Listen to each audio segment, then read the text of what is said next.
Ya, harus diakui, kali ini Coach Sintayong kalah dalam beradu taktik dengan pelatih China yang sudah senior, Branko Ivancopich.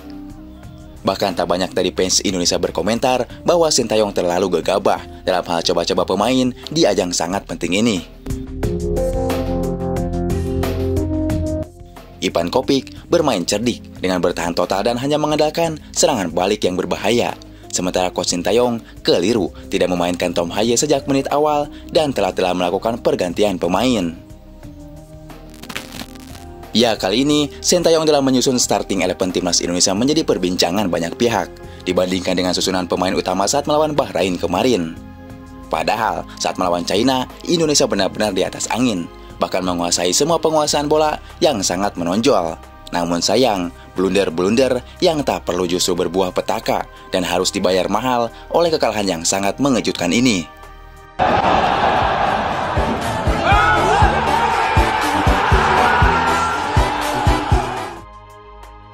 Ya, ini adalah kekalahan yang paling mengejutkan banyak pihak, yang secara statistik Indonesia bisa menahan tim langganan Piala Dunia seperti Arab Saudi dan Australia.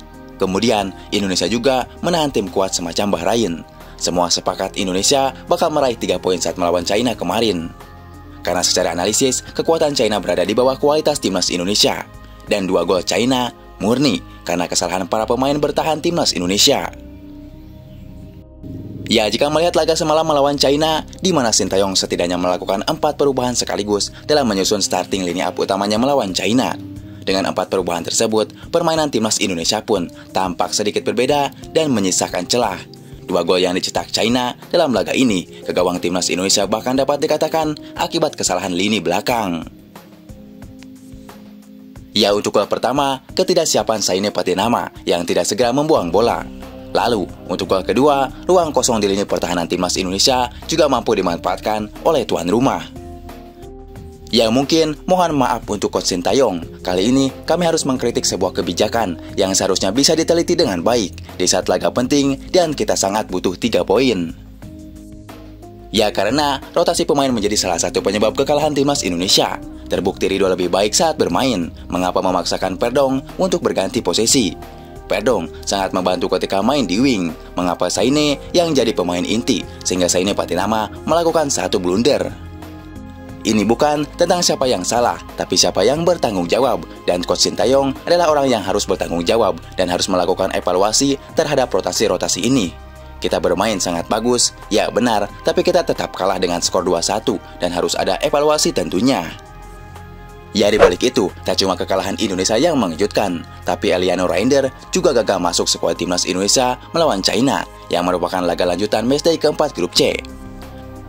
Yang menurut sumber, Eliano gagal masuk skuad murni karena alasan teknis.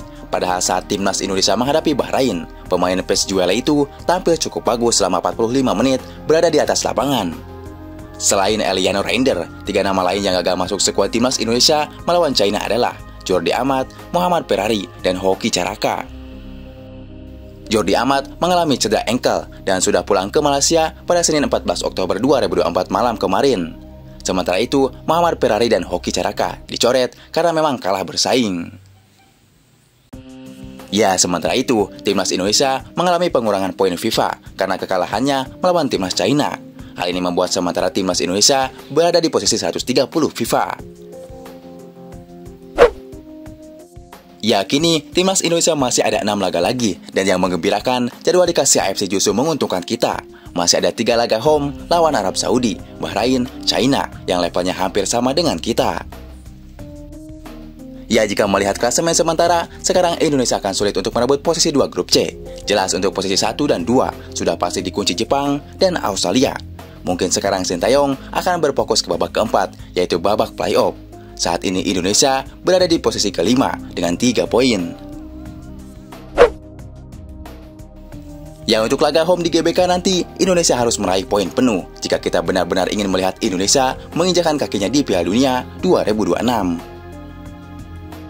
Sementara itu, setelah pertandingan Indonesia versus China, kita harus ucapkan terima kasih banyak kepada supporter Indonesia yang selalu hadir dimanapun, terutama saat away ke markas China. Ya, meski supporter Indonesia kalah banyak dengan supporter China, namun kalau masalah heboh, supporter Indonesia tidak kalah hebohnya. Indonesia! Indonesia!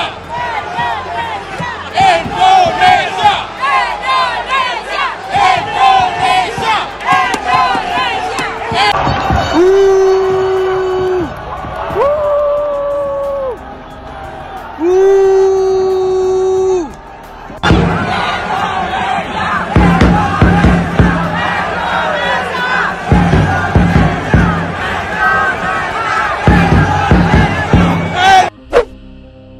but when Bahrain make a goal, we cannot check the VAR. Pukul diinjak diserang, lawan kasih lihat mereka semua yang atur, hengki-pengkinya itu antara mereka, karena mereka nggak bisa ngerjain timnya kayak Korea Jepang terlalu canggih, atau Iran, atau yang dikerjain tim yang baru nongol ini. Why he extend? You need to ask why he extends so extra 2 minutes. I don't know. For me, after 6 minutes, go in. more. Give me 3 more. 3 minutes extra. 3 minutes you give me everything of the money. Everything? Everything of the money, brother. Yalla. Okay, let us score, please. Yalla. Ya, semenjak kontroversi laga Indonesia versus Bahrain dengan skor imbang 2-2 itu, kehebohan sampai saat ini masih terjadi, bahkan masih trending sampai sekarang. Jelas ramainya perbincangan tentang wasit Ahmed Akap di media sosial, membuat berita ini heboh se-Asia, tak terkecuali di Timur Tengah. Ya, media Bahrain sendiri kebingungan kenapa 280 juta fans Indonesia murka kepada Bahrain.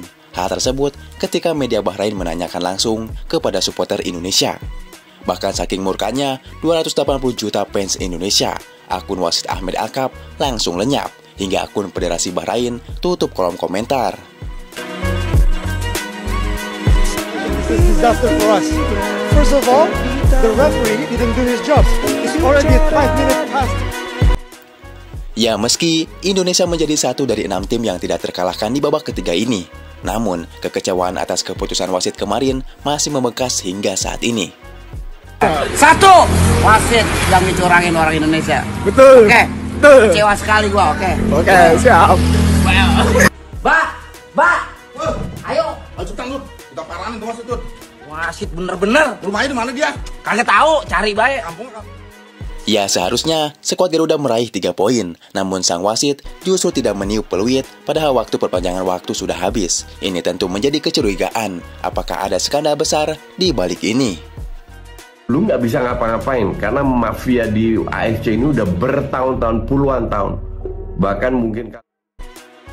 Ya, di balik itu muncul video klarifikasi dari sang pengadil lapangan Ahmed Akap yang meminta maaf karena terus dipojokkan atas keputusan kontroversinya. Saya adalah wasit yang memimpin laga Bahrain kontra Indonesia hari ini. Dengan ini, saya memohon maaf kepada seluruh masyarakat Indonesia karena melebihi batas waktu permainan ataupun keputusan lain yang terkesan memihak Bahrain daripada Indonesia. Tidak ada maksud sedikit pun untuk memihak Bahrain ataupun memihak Indonesia, karena saya harus bersikap netral. Tidak ada penjelasan yang bisa saya berikan. Semoga Anda bisa memahami posisi saya, ujar Ahmed Akap. Aparece Messi, gol.